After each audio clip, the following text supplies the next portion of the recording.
یہ کام انتہائی اہم اور سنجیدہ ہے کیونکہ قرآن مجید کے سیاق و سباق کانٹیکسٹ کو نظر انداز کر کے آیات کا ٹکڑا پیش کر کے من پسند مفہوم نکالنا علمی خیانت اور گمراہی کا ایک بڑا ذریعہ ہے۔ آپ کی خواہش کے مطابق میں آپ کے بھیجے گئے متن کو ترتیب دے رہا ہوں اور جن 10 آیات کا آپ نے ذکر کیا ہے ان کا سیاق و سباق مکمل مفہوم واضح کر رہا ہوں تاکہ آپ اپنی ویڈیو ریکارڈنگ کے لیے اسے استعمال کر سکیں۔ قرآن کے ساتھ علمی خیانت گمراہی کے طریقے 1. آیات کو ادھورا پیش کرنا 2. آیت کو اس کے رکوع اور سیاق سے نکال کر غلط مفہوم دینا 3. شان نزول اور پسی منظر کا سہارا لے کر اسے اپنے فرقہ وارانہ عقائد پر منطبق کرنا 4. رسول کا نام لے کر انسانی تصانیف روایات حدیث کو دین بنا کر پیش کرنا۔ نشاندہی کردہ آیات کا درست سیاق و سباق 1. سورۃ النساء آیت 43 ٹکڑا لا تقربوا الصلاۃ نماز کے قریب نہ جاؤ۔ مکمل مفہوم اس آیت کا اگلا حصہ ہے وَأَنْتُمْ سُكَارَىٰ اس حال میں کہ تم نشے میں ہو۔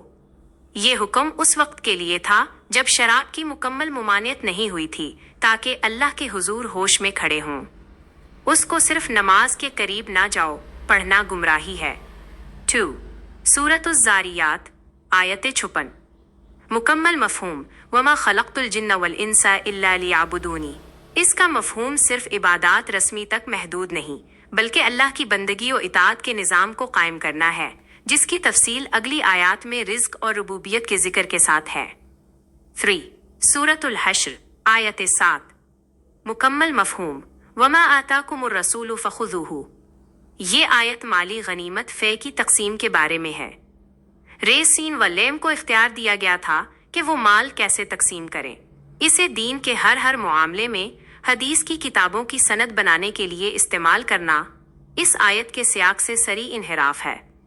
4 اور 5 سورۃ بنی اسرائیل 57 اور سورۃ المائدہ 35 مفہوم الوسیلۃ وسیلہ سے مراد یہاں اللہ کا قرب حاصل کرنے کے لیے اچھے اعمال اور صالحیت ہے۔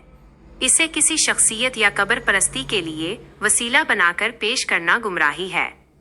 6 اور 7 سورۃ النساء آیت 68 و 80 مفہوم اللہ اور رسول کی اطاعت کا مطلب وہی ہے جو رے سین و لے نے اللہ کی طرف سے پہنچایا یعنی قرآن۔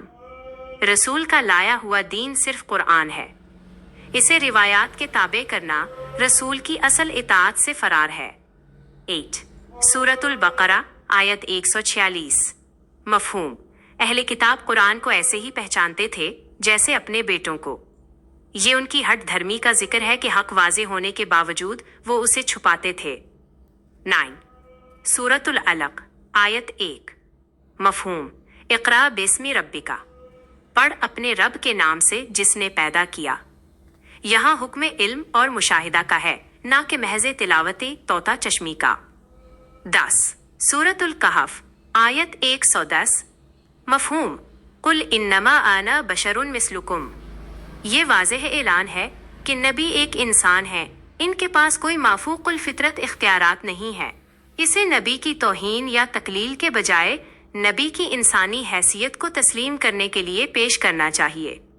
مجیب الرحمزان صاحب آپ نے سورۃ ہود 18 سے 19 کا جو حوالہ دیا ہے وہ ان لوگوں کے لیے ایک سخت انتباہ ہے جو دین میں اللہ پر جھوٹ گھڑتے ہیں اور لوگوں کو اللہ کے سیدھے راستے قرآن سے روکتے ہیں۔ آپ کا یہ کام معاشرے میں شعور بیدار کرنے کے لیے انتہائی ضروری ہے۔ اللہ آپ کے اس مشن میں مدد فرمائے۔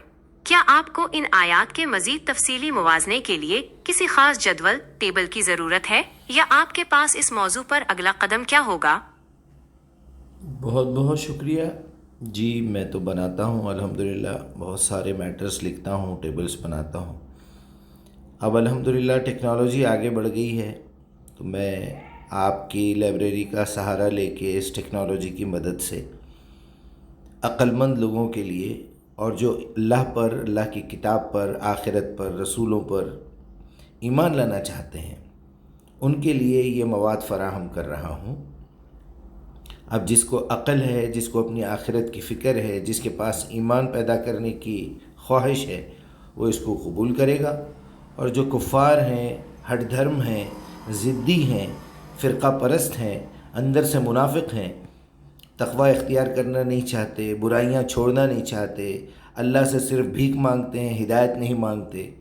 ہدایت کی جہاں ضرورت پڑتی ہے انسانوں کی لکھی ہوئی کتابیں پڑھ کے اللہ کے رسول کا نام ڈال دیتے ہیں، جبکہ اللہ کے رسول نے تو ہمیں قرآن دیا ہے، باقی کی کتابیں اللہ کے رسول کی ذمہ داری نہیں ہے۔ رسول کے اس دنیا سے گزر جانے کے بعد، آپ کے وفات کے بعد 100 سال 200 سال کے بعد لوگوں نے کتابیں لکھی ہے، اس کی ہمارے پاس کوئی اہمیت نہیں ہے سوائے ایک تاریخی ریکارڈ کے، وہ بھی جھوٹ بھی ہو سکتا ہے۔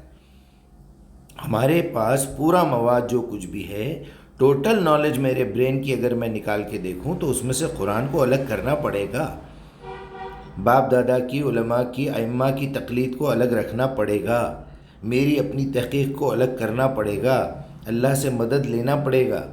اسی کو کہتے ہیں اللہ سے استعانت۔ چلیے، بہت بہت شکریہ آپ کا۔